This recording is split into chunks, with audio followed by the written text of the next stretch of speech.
जय भीम, जय चक्रवर्ती सम्राट अशोक। मी संदीप निकुम, दयावान सरकार। आज दयावान सरकारच्या कार्यालयामध्ये बहुजन क्रांती पॅंथर याचे संस्थापक अध्यक्ष राहुलभाई सोळंकी हे आलेले आहेत। तर तुम्ही बघू शकता राहुलभाई सोळंकी। जय भीम, जय शिवराय, जय सम्राट अशोक।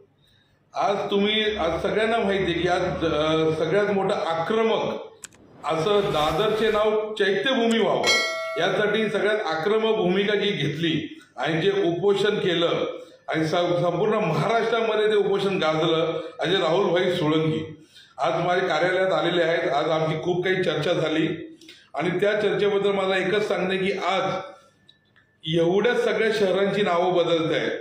उस्मानाबादचं धाराशिव होत आहे, अहमदनगरचं अहिल्याबाई नगर होत आहे, बाकी जेवढे काही नावं बदलले आतापर्यंत औरंगाबादचं छत्रपती संभाजीनगर होत आहे, पण दादरचंच नाव चैत्यभूमी व्हावं ह्यासाठी कोणी पुढाकार घेत नाही आणि आपले लोक आपल्या लोकांचे पाय खेचतात।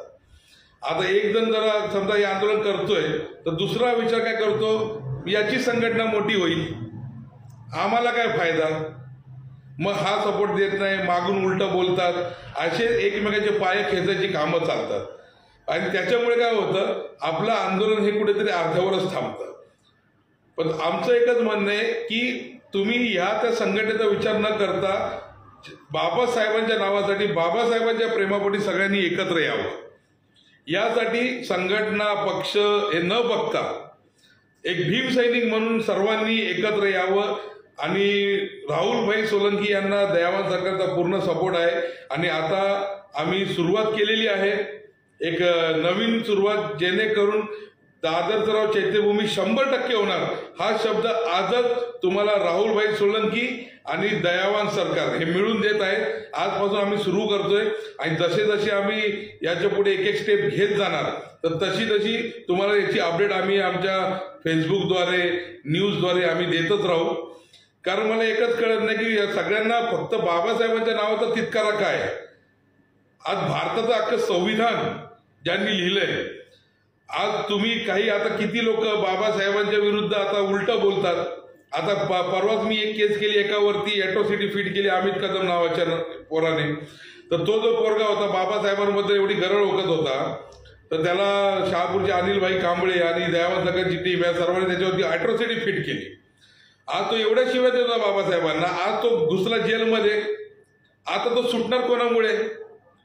फक्त बाबासाहेबांमुळे। कारण बाबासाहेबांनी जे संविधान लिहिलंय त्याच संविधानाच्या अनुसरून त्याला जामीन मिळेल आणि तेव्हा तो सुटेल। पण तरी सुद्धा लोकांना अजूनही कळत नाही, बाबासाहेबांच्या नावाचा तितकाराच करतात। पण आता याच्या पुढे आपले आक्रमक नेते राहुलभाई सोळंकी आणि दयावान सरकार आता एकत्रपणे हा लढा देणार आहे आणि जर इतके नावं जर बदलतात तर दादरचं नाव चैत्यभूमी हे होऊनच राहील आणि मरेपर्यंत, जोपर्यंत होणार नाही तोपर्यंत आमचा लढा थांबणार नाही।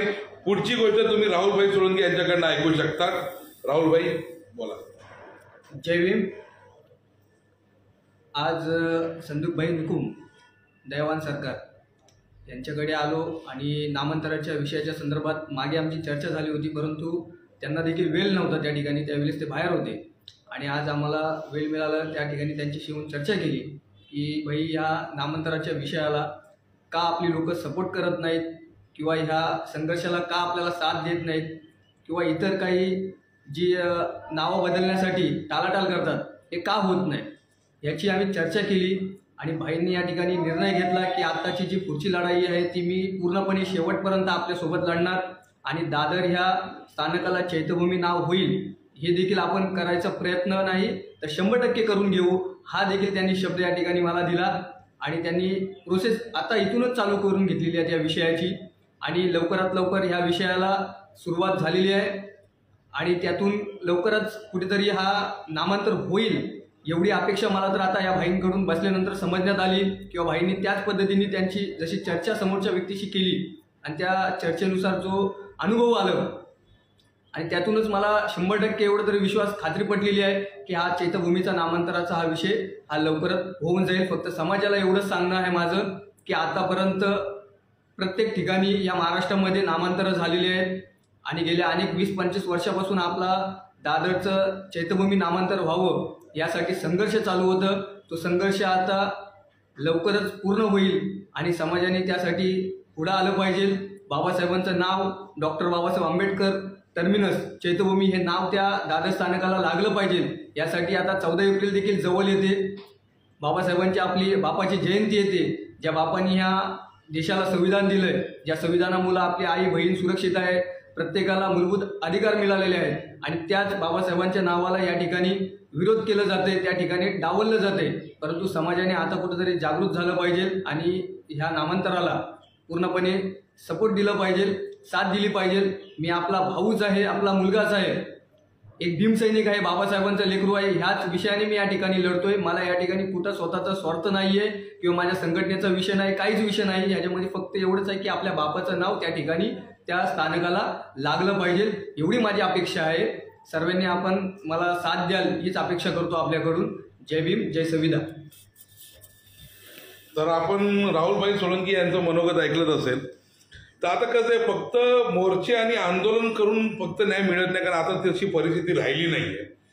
तर आता थोड्या वेळापूर्वी आमचे ज्यांच्याकडे जे मॅटर आहे, एक खासदार राहुल शेवाळे यांच्या PA सोबत सुद्धा आमचं बोलणं झालं आणि पद्धतशीर कशा प्रकारे त्याची कारवाई करावी आणि कसं त्याचं लेटर करावे, कसं पिटिशन करावं, परत कायदेशीररित्या कसं जावं हे सुद्धा आम्ही करणार आहे.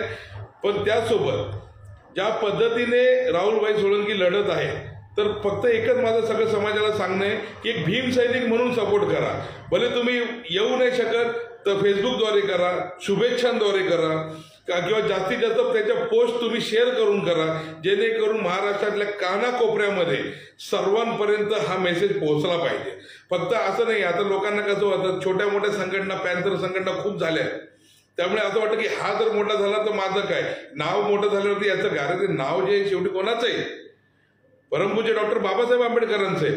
आज जेव्हा पूर्ण निळा महासागर जेव्हा चैत्यभूमीला 6 डिसेंबरला येतो, तेव्हा तो कोणाच्या बोलवण्याने येत नाही किंवा कोणत्या संघटनेमुळे येत नाही, तो फक्त बाबासाहेबांच्या प्रेमापोटी येतो.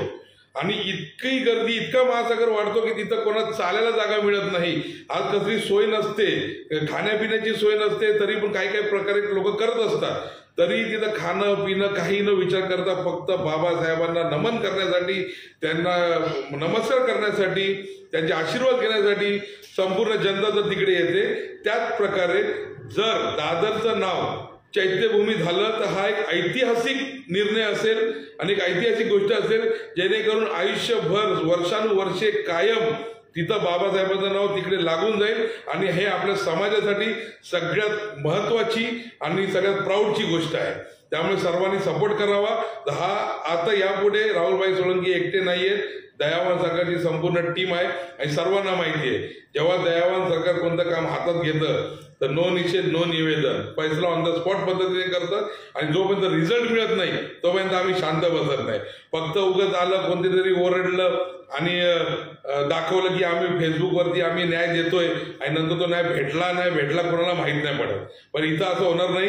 आम्ही प्रत्येक गोष्टीची ही अपडेट तुम्हाला देतच राहू. तर समाजाचा, सर्व समाजाचा, कारण बाबासाहेब काय फक्त जयभीम समाजाचे नाही आहेत. कारण दयावान सरकार जेव्हा कोणाची मदत करतं तेव्हा कोणाची जात बघून करत नाही. मग तो ब्राह्मण असो, तो मराठा असो, तो बौद्ध असो, ख्रिश्चन असो, शीख असो, प्रत्येकासाठी जर दयावान सरकार निपक्षपणे उभं राहतं तर आज मी सर्व समाजातील लोकांना आवाहन करतो की दादरचं नाव चैत्यभूमी होण्यासाठी प्रत्येक समाजाने सपोर्ट करावा. हीच इच्छा आहे. तुम्ही आम्हाला नक्कीच सपोर्ट करणार, कारण की दयावान सरकारने आजपर्यंत कोणता जातीभेद जर केला नाही, यापुढेही करणार नाही. तसंच बाबासाहेब आंबेडकर यांना जातीच्या चष्म्यातून बाहेर काढून एक महापुरुष म्हणून जर बघितलं तर त्यांचे आपल्यावरती किती उपकार आहे हे तुम्हाला नक्कीच जाणीव होईल. त्यामुळे सर्व समाजातील लोकांना आज आवाहन करतो की सर्वांनी एकत्र या आणि दादरचं नाव चैत्यभूमी करा आणि राहुलभाई सोळंकी बहुजन क्रांती पॅन्थर यांचे संस्थापक अध्यक्ष यांच्या जो निर्णय आहे आणि यांनी जो विडा उचललाय त्यासाठी सर्वांनी सपोर्ट करा. जय भीम, जय छत्रपती सम्राट अशोक, जय शिवराय.